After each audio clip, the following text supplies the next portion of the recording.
होता है। आगे देखिए हम बात करते हैं तीसरा भाग, इंटरनल रेस्पिरेशन।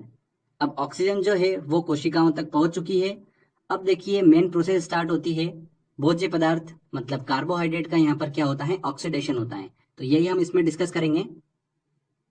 तो देखिए फ्रेंड्स, जैसे हमने बात करी थी कि जो बाह्य श्वसन था, एक्सटर्नल रेस्पिरेशन था, उसके अंदर गैसों का एक्सचेंज जो हुआ वो कहाँ पर हुआ, लंग्स मतलब फेफड़ों के अंदर हुआ। वैसे ही आंतरिक श्वसन मतलब इंटरनल रेस्पिरेशन के अंदर देखिए गैसों का जो एक्सचेंज होगा वो किसमें होता है, कोशिकाओं में होता है, सेल्स में होता है। इसलिए इसे क्या बोलते हैं, कोशिकीय श्वसन भी बोलते हैं। ये चीज आप ध्यान रखिएगा।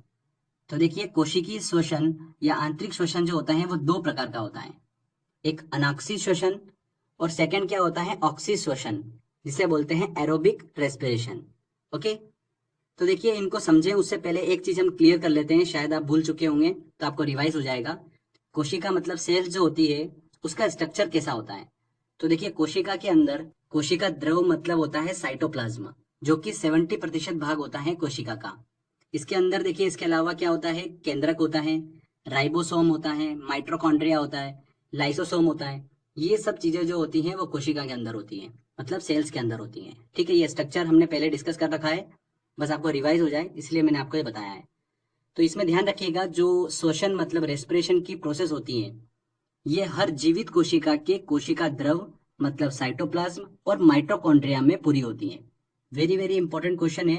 एग्जाम में देखिए 2 से 3 बार ये क्वेश्चन पूछा जा चुका है कि जो श्वसन की प्रोसेस होती है वो हमारे शरीर की देखिए कोशिका के किस भाग में कंप्लीट होती है, कोशिका द्रव और माइटोकॉन्ड्रिया में पूरी होती है। ठीक है। चलिए अब हम कोशिकीय श्वसन, जो कि मैंने आपको बताया 2 प्रकार का होता है, अनॉक्सी श्वसन और ऑक्सी श्वसन, उनको अच्छे से डिस्कस कर लेते हैं।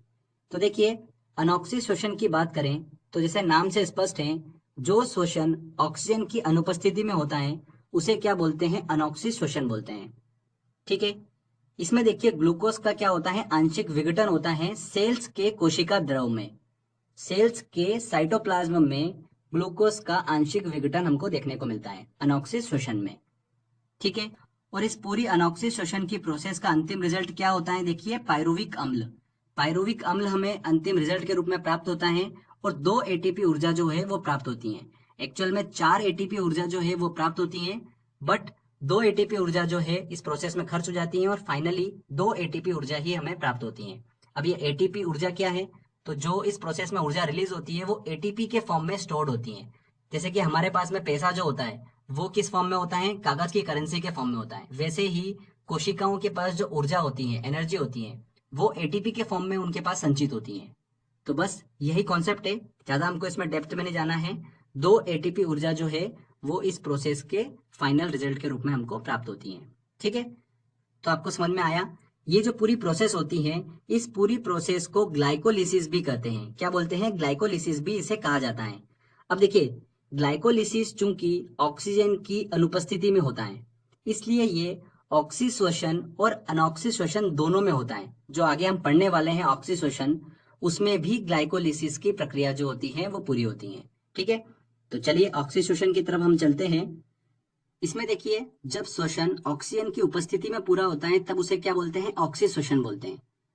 यहाँ पर ग्लूकोज का कंप्लीट ऑक्सीडेशन हमको देखने को मिलता है। चूंकि देखिए अनॉक्सी श्वसन में ऑक्सीजन की उपस्थिति नहीं होती है, तो जो प्रोसेस होती है वो ग्लाइकोलिसिस तक ही कंप्लीट होती है। अब ऑक्सी श्वसन में चूंकि ऑक्सीजन की उपस्थिति होती है तो प्रोसेस आगे बढ़ती है। ओके। तो ऑक्सी श्वसन जो प्रोसेस होती है वो सेल्स के माइटोकॉन्ड्रिया में कंप्लीट होती है, विशेष एंजाइम की उपस्थिति में। तो ग्लाइकोलिसिस से प्राप्त जो पारुविक अम्ल है उसका देखिए माइटोकॉन्ड्रिया में पूर्ण ऑक्सीडेशन होता है, जिसका अंतिम उत्पाद क्या प्राप्त होता है हमें, CO2 प्लस जल और ऊर्जा।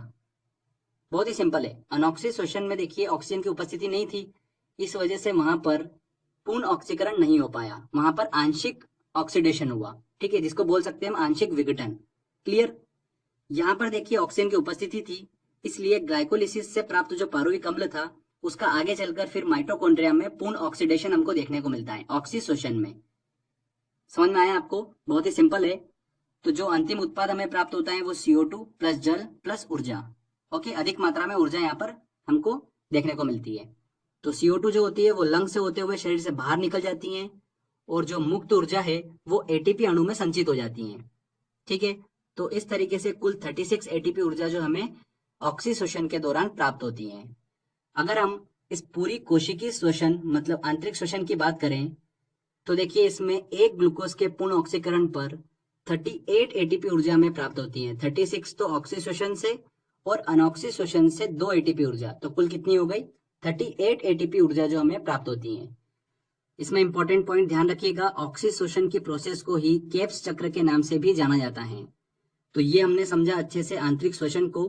पहले हमने देखिए बाह्य श्वसन को अच्छे से समझा था, उसके बाद ट्रांसपोर्टेशन ऑफ गैसेस, और फिर लास्ट में हमने समझा इंटरनल रेस्पिरेशन मतलब आंतरिक श्वसन को। ठीक है, तो आई होप आपको ये पूरी प्रोसेस समझ में